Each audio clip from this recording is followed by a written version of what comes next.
흥미로운 미술 세계로 안내해드리는 시간이죠. 미술랭 가이드 오픈갤러리 홍지혜 디렉터 함께하겠습니다. 안녕하세요. 네, 안녕하세요. 네, 오늘은 참석한 행사 얘기를 해주신다고요? 네, 지난주 목요일에 서울대학교 미술관에서 행사가 열렸습니다. 예. 미술관이 말하는 미술시장이라는 주제로 열린 라운드 테이블, 그러니까 일종의 원탁 회의인데요. 네. 이걸 관람객이 참관을 할 수 있도록 했어요. 서울대학교 미술관장이자 그 서울대 교수인 심상용 교수가 진행을 했고, 패널로는 국립현대미술관 손주영 학예관, 그리고 광주 비엔날레 최두수 전시팀장, 김성희 홍익대 예술기획학과 교수, 그리고 오픈갤러리의 홍지혜 디렉터, 제가 그래요? 포함해서 4명이 패널로 참여를 했습니다. 네. 홍보를 한 행사도 아니었는데 100여 명의 신청석이 금방 예약 마감이 되었고요. 행사 후 내용이 좋았다는 평이 많아서 오늘 이 자리에서 살짝 소개를 드리고 덧붙여서 말씀 나눠보고자 합니다.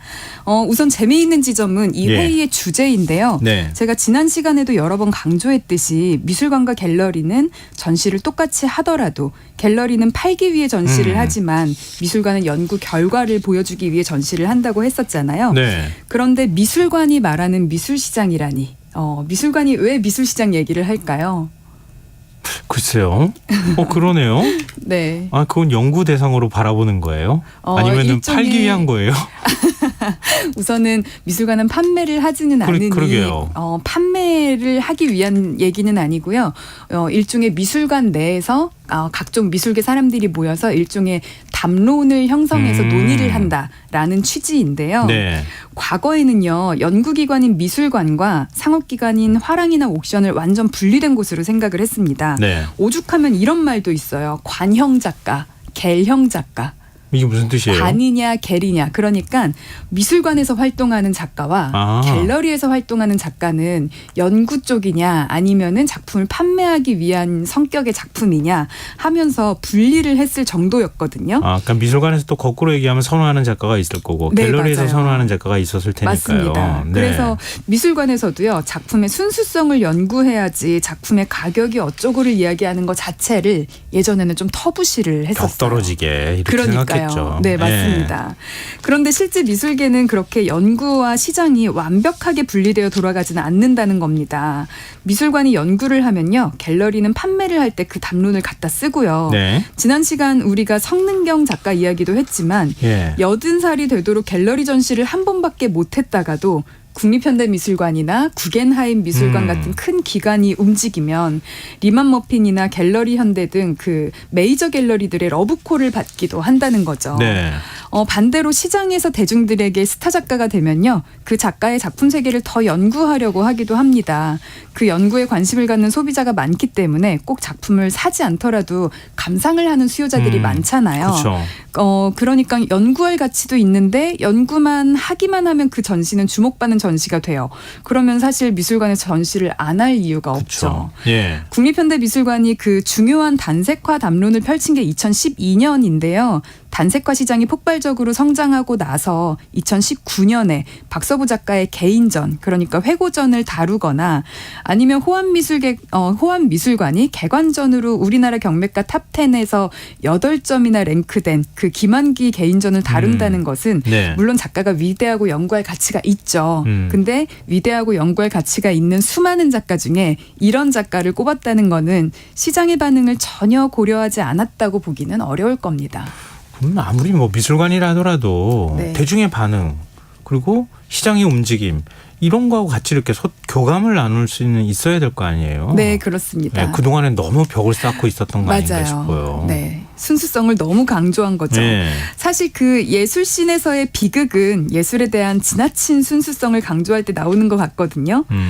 작품이 팔렸는데 돈을 못 받아서 언제 받을 수 있냐고 물어보는 작가에게는 너 작가가 왜 그렇게 돈돈거리냐, 순수하지 못하게 맞아요. 라는 식으로 면박을 주기도 하고요. 작가들한테 그런 얘기하면 큰일 나죠. 그러니까요. 막 화내죠. 거죠. 근데 또 한편요. 미술관이 작품 소장을 위해서 작가와 작품 가격을 조율을 하면 또 그 작가는 미술관에게 어떻게 연구기관이 작가에게 작품값을 깎냐라고 말을 하죠. 네. 우리가 아무리 철학과 개념에 기반한 그 예술의 순수성을 논하더라도 결국은 자본주의 시스템 안에서 살고 있기 때문에 자본으로부터는 뗄래야 뗄 수 없는 것 같거든요. 마치 작품을 논할 때는 자본과는 떨어져야 옳은 것처럼 말할 때가 많았는데요. 뭐 아직도 여전히 많기도 하고요. 그런데 미술관은 오래전부터 미술 시장에 큰 영향을 끼쳐 왔습니다. 일례로 사진 있죠. 사진이라는 네, 사진, 장르. 네. 진행자님께서는 사진이 예술이라고 생각하세요? 사진 예술이란 책도 있어요. 그렇죠. 사진 당연히 예술이죠. 그렇죠. 이 네. 뻔한 질문을 왜 드렸냐면요. 지금이야 어떻게 사진이 예술이냐 하는 사람이 없지만 네. 100여 년 전에는 있었습니다. 그때는 그럴 수 있었을 것 같아요. 그러니까요. 그때는 네. 어떤 느낌이었냐면 셔터만 누르면은 그거 사진기가 알아서 인화지에 인쇄까지 해주고 심지어 한 장이 아니라 여러 장도 뽑아낼 수 있는데 그게 어떻게 예술이냐. 사진기가 다 해주지. 라고 했다는 네. 거죠. 예. 어떻게 보면 요즘의 AI 그림 논란이랑 좀 비슷하다는 생각도 드는데 어쨌든 옛날에는 그래서 사진이 저렴했습니다. 예술적 가치가 그렇겠네요. 아직 인정받기 전이었기 때문에. 그냥 프린트한 거라고 생각했겠네요. 맞아요. 그냥 인쇄물이죠. 예. 물론 더 매력적인 인쇄물이라고 생각할 수는 있었지만요. 근데 언제부터 사람들이 사진을 비싸게 구매했는지 생각해 보신 적 당연히 없으시겠죠? 단정적으로 얘기하시니까 있다고 얘기하고 싶어지는데요. 아니, 여쭤보려고 하다가 당연히 없으시겠죠? 라고 질문을 바꿨는데요. 네. 언제부터 사람들이 사진을 비싸게 구매하기 시작했을까? 왜 그랬을까? 왜 그랬냐면요. 네. 뉴욕 현대미술관 모마의 사진부 신설과도 관련이 있습니다. 그래요. 네, 그 전까지는 사진을 그냥 인쇄물 중에 하나다라고 생각을 했는데 모마가 1940년에 사진부를 공식적으로 출범을 했어요. 네. 당시에는 대부분의 미술관들이 회화나 조각을 중심으로 컬렉팅을 하고 있었거든요. 네. 그런데 모마가 1930년에 워커 에번스라는 작가의 사진 작품 23점을 이제 처음으로 소장하기 시작하면서 네. 40년에는 그 사진부도 신설을 한 거죠. 이렇게 권위 있는 기관이 사진을 예술품으로 공식으로 인정을 한 셈이다 보니까 사람들은 사진도 예술이 될 수 있구나. 모마가 라고 그랬다더라. 그러니까요. 네. 모마에서 소장을 했대. 그러면 저거 나도 소장하고 싶다 하면은 공급 대비 수요자가 또 몰리잖아요. 네. 그러면서 또 사진 에디션의 개수를 조정해서 희소 가치를 높이기도 하고요. 어쨌든 공급 대비 수요자가 많아지면 가격은 올라갈 수밖에 없겠죠. 그러면 이번 원탁 테이블에서 네. 어떤 얘기들이 오고 갔습니까? 이번 라운드 테이블에 참석한 패널의 경험에 따라서 다소 상의했는데요. 예. 우선은 손주영 학예관은요. 국립현대미술관의 미술은행 운영과 관련해서요. 운영의 성과를 높이는 행보와 미술관의 전통적인 기준이 좀 충돌한다. 혹은 미술품 대여 소비자, 그러니까 미술은행이다 보니까 대여하는 소비자가 있잖아요. 그 사람들이 기대하는 작품과 미술관에서 전통적으로 소장하길 기대하는 작품이 또 달라서 오는 그런 충돌 같은 거에 대해서 이야기를 했습니다. 국립현대미술관이 미술은행을 운영하고 있어요? 네, 그 네. 작품을 빌려줘요? 네, 맞습니다. 그래요? 네, 대신에 개인에게는 빌려주지 않고요. 공공기관이나 아니면 법인 그 기관들에게 신청을 하게 되면 작품을 빌려주고 있는데요. 네. 그 국립현대미술관 미술은행도 있고 예. 정부 미술은행도 있어요. 근데 그 그래요? 두 개를 이제 한 곳에서 같이 이제 그 총괄 관리를 하고 있죠. 예. 그 손주영 학예관은 그 미술은행에서 총괄을 하고 있는 학예 연구관인데요. 예. 미술관은 과거에 오랫동안 작품 개념의 그 순수한 연구에 대해서 기준을 그동안 마련을 해왔잖아요. 네. 근데 연구자들이 결과를 전시하고 그러면 감상자들은 좋든 싫든 감상을 하잖아요. 그렇죠. 재미가 있든 없든. 예. 근데 이 미술은행이라고 하는 거는 그냥 일방적으로 전시를 하는 게 아니라 소비자가 원하는 작품을 그들이 직접 선택을 하잖아요. 스스로. 예. 그렇죠. 아무리 우리가 그러니까 아무리 그 이제 기관에서 추천을 하더라도 결국에 최종적인 선택은 소비자들이 하다 보니까 결국에는 시각적으로 소위 보기 좋은 예쁜 편안한 그런 작품들을 선호한다는 거죠. 네. 본인 공간에 걸기 때문에 아무래도 뭐 연구할 가치가 있고 이런 것보다는 내 눈에 좋아, 내 눈에 기분이 좋아 이런 것들을 위주로 작품들을 빌려가다 보니까 네. 성과를 위해서는 그런 작품들을 위주로 소장을 해야 되는데 그동안 미술관이 소장품은 동시대에 의미 있는 담론을 던지는 작품을 해야 한다. 이제 이런 것들이 있다 보니 네. 그 사이에 밸런스를 맞추는 것이 중요하다는 이야기를 했습니다. 저 고민스러워요. 이런 얘기를 하신 거네요. 네, 사실은. 맞아요. 네. 근데 그것 중에 이렇게 바뀌어야 된다라고 또 단정 지을 수도 없는 것이 이제 또 네. 밸런스를 잡는 게 중요하다고 했고요. 최두수 광주 비엔날레 전시팀장은 과거에는 작가로 직접 활동을 하기도 했고 네. 또 그 다음에는 작품을 판매하는 아트페어, 유니온 아트페어를 창립하기도 했어서 지금은 비엔날레에서 일하고 있고 이제 다양한 경험이 있는 분인데요. 내년에는 세계적인 스타 큐레이터인 니콜라 부리오를 초빙한다고 해요. 프랑스 네. 사람인데요. 예. 흥행을 목표로 기획을 해보려고 한다라는 굉장히 이제 그 도발적인 멘트를 하고 거기 참석한 분들이 막 박수를 쳤거든요. 예. 너무 재밌는 그 이야기잖아요. 예. 왜냐하면 비엔날레는 어쨌든 비영리 기관이기 때문에 흥행이라는 말이 되게 다소 재밌고 흥미롭게 느껴졌는데요. 많은 사람들이 와서 봐야 되니까요. 네, 맞아요. 예. 근데 그동안은 너무 이제 흥행이나 홍보, 마케팅 이런 것보다는 좀 더 순수한 연구 이제 이런 것들이 아무래도 비영리 기관에서는 위주로 됐다 보니까 네. 굉장히 또 기대가 돼요. 특히 내년 광주 비엔날레의 주제는 판소리거든요. 서구의 스타 큐레이터가 와서 우리의 전통 판소리를 주제로 어떤 전시를 기획할지 저는 벌써부터 기대가 되더라고요. 그게 상상이 잘 안 되는데요. 네. 판소리를 전시해요? 판소리를 보거나 듣는다고 하지 않아요? 네. 근데 판소리는 일종의 공연이잖아요. 예. 그거를 전시하거나 하는 게 아니라 판소리를 주제로 전시를 하기 때문에 우리나라의 전통적으로 왔던 판소리의 어떤 개념부터 판소리에 있는 한의 정서 이런 것까지 끌어낸 일종의 그런 주제가 일맥상통하는 그런 시각 예술 작품들을 아마 끌어올 것으로 예상이 되는데요. 굉장히 관객 입장에서 약간 좀 충격을 받을 것 같아요. 네. 사실 또 예술이 그런 게 필요하잖아요. 맞습니다. 예. 딱 들어가면 판소리가 하고 나오는데 네. 그것과 관련해서 뭐 한이든 뭐든 네. 뭐 미술 작품이 갑자기 비주얼이 확 들어온다 그러면은 좀 놀랄 것 같기도 하고요. 그러니까요. 예. 우선 제가 이제 단순하게 이해를 돕기 위해서 예시를 들었지만 예. 아마 이 또 서구에서 온 외국에서 온 스타 큐레이터는 상상할 수 없는 네, 걸. 또 다른 더 새로운 시도를 하지 않을까 굉장히 기대가 됩니다. 네. 참. 그러니까 네. 뭐라 그럴까요? 판소리에 대한 얘기를 우리가 막 하다 보니까 네. 갑자기 그쪽으로 좀 시선이 쏠렸는데요. 또 네. 어떤 얘기가 나왔습니까? 네, 아니, 홍재 나머지- 디렉터는 뭐라고 얘기했어요? 그 자리에 참석했다면서요? 네. 우선은 제 말씀을 드리기 전에 그 이제 김성희 홍익대 예술기획학과 교수님 이야기를 좀 하면요. 네. 이분은 원조 대한공간 사루비아 다방이라는 곳을 운영을 했던 분이고요. 지금은 비영리 재단인 캔 파운데이션을 운영을 하는데요. 지금까지 누적된 경험을 바탕으로 예술가나 기획자들이 서로 네트워킹을 할 수 있는 그런 방안을 고민하고 있다고 밝혔고요. 저는요. 예. 저는 아무래도 가장 이제 상업적인 곳에서 일을 하는 사람이다 보니까 그러니까 기관이나 비엔날레 그리고 큰 갤러리와는 좀 달리 다른 목적으로 이 상업 그 기관을 운영하고 있는데요. 예. 이런 기관들에서 그러니까 기관이나 비엔날레 비영리 기관에서 활동하는 작가들을 보면 대부분 젊어봐야 40대 혹은 5, 60대 작가 혹은 그 이상이 많아요. 네. 다시 말해서 그렇게 활동하려면 뭐 일종의 궤도에 오르기까지 버텨낼 좀 대안이 없다. 그 전에 다들 좀 힘들어서 붓을 꺾고 만다라는 이야기를 했고요. 그래서 지난 10여 년간 이제 제가 진행을 했던 그런 그 프로젝트는 미술품 대여와 판매 플랫폼을 통해서 젊은 작가들이 활동할 시장을 만들었거든요.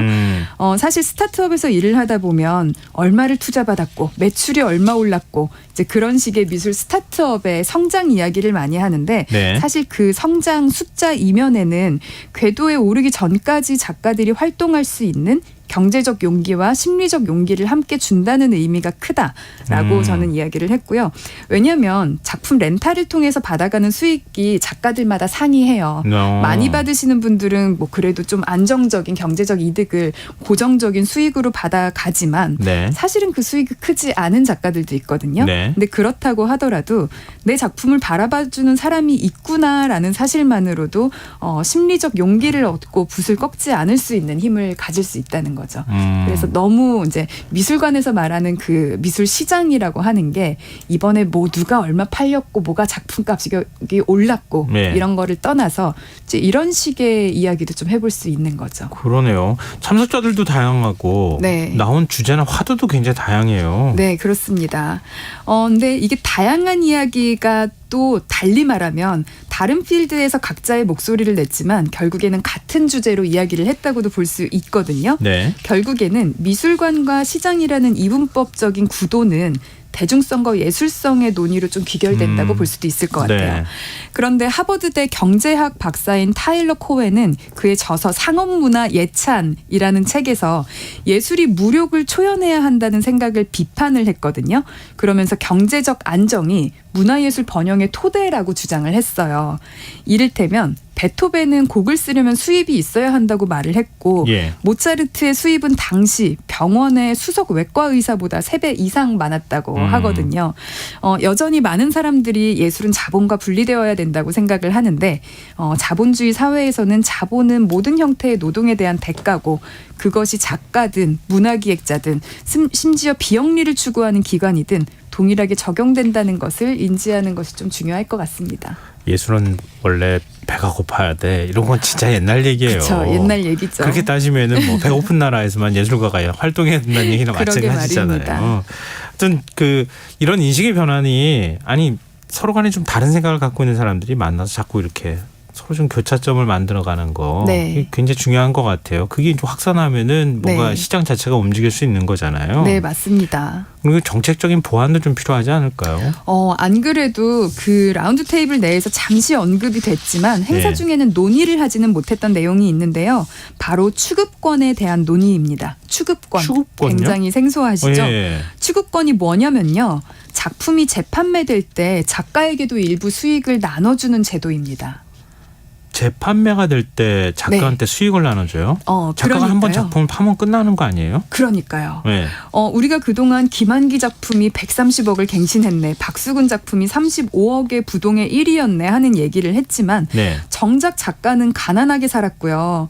그 박수근 작품도 거의 박수근 작품 이중섭 작품이랑 제가 지금 헷갈렸는데 이중섭 작가의 작품이 35억으로 판매가 됐는데 네. 사실 그 작품이 처음 판매될 때는 작가 손에서 떠날 때는 쌀 3가마니 그러니까 지금 우리 물가로 환산을 하면 200만 원 정도 받았거든요. 예. 근데 200만 원에 팔고 그 작품이 수십 년 뒤에 35억 원에 팔릴 때 컬렉터는 수익을 가져갔지만 네. 사실 작가는 작가 혹은 유족들은 어떠한 이제 수익도 얻지 못했다는 건데요. 평생을 가난하게 살다가 작품만 남겨놓고 사망하는 작가가 얼마나 많아요. 그러니까요. 근데 원래 그렇지 않냐?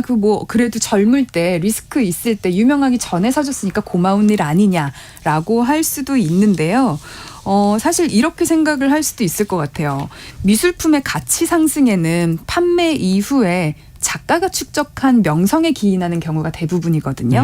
네. 그러니까 사실상 가치 상승에 대한 노력을 기울인 것은 소유자가 아니라 그러니까 컬렉터가 아니라 작가라는 얘기죠. 노력을 한 것은. 그러네요. 사가지고 네. 자기는 가만히 갖고만 있었던 건데. 맞습니다. 근데 그 작가의 명성이 올라가야. 높아지면 명성이 높아졌을 때 그린 그림만 올라가는 게 아니라 옛날 작품도 같이 값이 그쵸. 올라가잖아요. 예. 즉 노력은 작가가 했는데 이 기여분에 대한 경제적 이익은 이제 컬렉터만 얻어가는 일종의 형평성의 원칙에 좀 어긋난다는 측면이 있는 거죠. 굉장히 흥미로운 얘기인데요. 네. 생각을 별로 못 해왔는데. 그러시구나. 네. 생전에 그 가난함 속에서 예술을 꽃피운 작가들의 신화적인 이야기는 사실은 감동의 대상이기는 한데요. 사실 그 노력 주체와 이득 주체가 다른 상황은 사실 좀 불편한 상황인 거죠. 어쨌든 이런 불합리한 상황을 보완하려고 하는 것이 추급권인데요. 풀어서 미술품 재판매권 혹은 미술품 재판매 보상 청구권 등으로 부르기도 합니다. 외국은 어때요? 외국은요. 프랑스에서는 100년 전에 시작이 됐습니다. 아, 그래요? 네, 굉장히 오래전에 시작됐죠. 네. 1920년에 시작이 됐는데요. 사실 외국에 이제 좀 많이 퍼지게 된 거는 2000년대이기는 해요. 네. 2000년에 EU 회원국을 중심으로 유럽 전역에서 받아들여졌고요. 예. 내용은 대략 이렇습니다. 나라마다 조금씩 다르기는 한데요. 예. 판매 가격 구간대별로 4%에서 0.5%까지 차등 비율을 둬요. 예. 그러니까 뭐 얼마까지는 팔린 금액의 4%를 작가한테 준다. 너무 또 비싸지면 뭐 최대 뭐 0.5%까지 준다. 이런 식으로요. 뭐 예를 들면 100억에 팔린다 그러면 한 0.5%. 네, 맞습니다. 좀 100억까지. 저렴하게. 네, 100억까지 외국에선 팔릴 수도 있죠. 저렴하다 그러면은 좀 더 많이 넣어주고. 맞습니다. 예. 예를 들어서 5천만 원의 작품이 거래되면 4%를 준다. 그럼 한 200만 원 정도거든요. 아주 많지는 않아요. 하지만 가난한 예술가에게라면 큰 도움이 되겠죠. 그렇죠. 네, 현재는 세계 90여 개국에서 추구권의 권리를 인정을 하고 있습니다. 네. 유럽 전역 40여 개국, 아프리카에서는 18개국이나 이거를 인정을 하고 있고요. 뭐 남미, 아시아, 중동, 오세아니아 등 다양한 국가들이 추구권을 도입을 했는데요. 사실 미술시장 규모로 봤을 때는 추구권이 대세는 아닌 것 같아요. 왜냐하면 글로벌 미술시장의 50% 이상을 차지하는 게 미국인데 네. 미국이 아직 추구권 도입을 안 했거든요. 아, 그래요? 네. 우리는 그냥 미국만 쳐다보고 있는 거예요. 글쎄요. 한국에서도 20년 전부터 추구권 도입에 대한 목소리가 있어 왔습니다. 네. 그리고 마침요. 이 추구권을 포함한 미술진흥법이 며칠 전에 국회를 통과했다고 해요. 네. 법안 공표 후 4년 뒤부터 시행을 한다고 하는데요. 사실상 이 미술 시장이 위축될 거다. 추구권을 이렇게 하면은 예. 이러면서 반대의 목소리도 있어서 시행령의 제정 과정에서는 논란이 계속될 것으로 좀 예상이 되기는 합니다. 특히 이 추구권을 도입하더라도요. 현실적으로 잘 작동을 할지가 의문인데요. 네. 미술은 등록 재산이 아니잖아요. 아, 그러니까 네. 부동산이나 이런 것처럼 내가 샀습니다 하고 신고를 하는 대상이 아니기 때문에 사람들끼리 그냥 막 주고받고 팔고 그러면은 알 수가 없다는 거예요. 그러니까요. 그래서 추구권을 도입을 하더라도 현실적으로 누가 샀는지 어디서 거래됐는지 트래킹하기가 쉽지는 않거든요. 프랑스의 경우에는 추구권료 지불을 이행하지 않았을 경우에 처벌 규정이 있어요. 네. 그리고 100년이 넘다 보니까 추구권료 지불이 당연하다고 여기겠지만 한국에서는 잘 자리 잡을 수 있을까 기대도 있고 또 우려도 있고 같이 좀 공존을 하는 것 같습니다. 아니요, 작가가 팔릴 때 혹시 내 작품이 저 사람한테 갔다가 다음 사람한테 가 있다 그러면은 네. 따져가면서 이제 받아내는 거죠. 그쵸. 장부 그랬으면 만들어가지고. 좋겠는데 이제 알기가 쉽지가 않은 상황이 실정입니다. 근데 첫 시작이 일단은 중요할 것 같아요. 네, 맞습니다. 보니까. 네, 굉장히 흥미로운 얘기 들었습니다. 오늘 미슐랭 가이드 여기서 마무리하겠습니다. 오픈 갤러리 홍지혜 디렉터 함께했습니다. 고맙습니다. 네, 감사합니다. 김성환의 시사야 오늘 순서 여기서 마칩니다. 모바일 치킨 쿠폰 당첨자 5분은 홈페이지 공지사항에서 확인하실 수 있도록 올려두겠습니다. 편안한 밤 되시고요. 전 내일 다시 찾아뵙겠습니다. 지금까지 시사평론가 김성환이었습니다. 고맙습니다.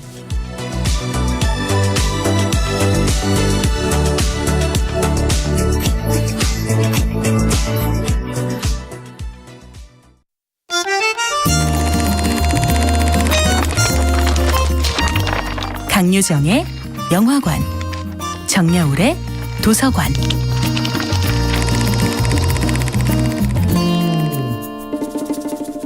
안녕하세요. 여러분과 아름답고 풍요로운 책 이야기를 나누고 있는 작가 정여울입니다. 이번 주에 함께하는 책은 제시카 브루더의 노마드랜드입니다. 노마드랜드에서 365일 캠핑카에서 살아가는 사람들은 겉으로는 집을 잃어버린 것처럼 보이지만 실제로는 집에 대한 집착으로부터 해방된 것입니다.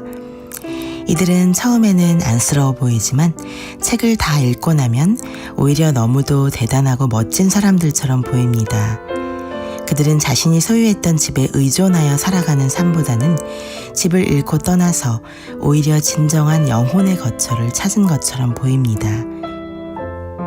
그들은 정규직 일자리를 잃었지만 대신 자신의 삶을 처음부터 근원적으로 되돌아보는 시간을 갖게 되었습니다. 그들은 책을 읽고 음악을 연주하며 자연을 사랑하는 삶을 되찾습니다. 다 읽은 책을 덮으며 저는 저도 모르게 이렇게 속삭였습니다. 당신들은 정말 위대하다고. 그 어떤 대단한 업적을 자랑하는 사람들보다 집을 잃고 떠도는 하루하루, 눈부신 시간을 만들어간 당신들이 더욱 위대하다고요. 아카데미 여우주연상을 받은 명배우 프랜시스 맥도먼드 주연의 영화로도 만들어져 찬사를 받은 작품 노매드랜드 속에서 주인공은 선택의 기로에 놓입니다. 이제 그만 떠돌이 생활을 청산하고 정상적인 정착민의 삶을 살 수 있는 기회가 생긴 것입니다. 이제 여기저기 떠도는 삶을 그만 끝내고 정착하여 살아가라는 여동생의 조언은 가슴 아픕니다. 주인공은 여동생에게 돈을 빌려야 하는 상황이기 때문입니다. 하지만 주인공은 정착민의 삶을 거부합니다. 자신도 호감을 느낀 남자가 결혼하자고 하지만 그녀는 그 요구 역시 거절합니다. 주인공은 아무리 힘들고 외로워도 홀로 트레일러에서 살아가는 삶을 계속하기로 결정합니다. 처음에는 경제적인 이유 때문에 노마드로 밀려난 것이지만 이제는 그녀가 선택한 노마드의 삶입니다. 누군가의 아내나 누군가의 언니로 정착하여 살아가는 것보다는 위태롭지만 그래도 나만의 삶을 이끌어가는 오롯한 단독자의 길을 스스로 선택한 것입니다. 정여울의 도서관이었습니다.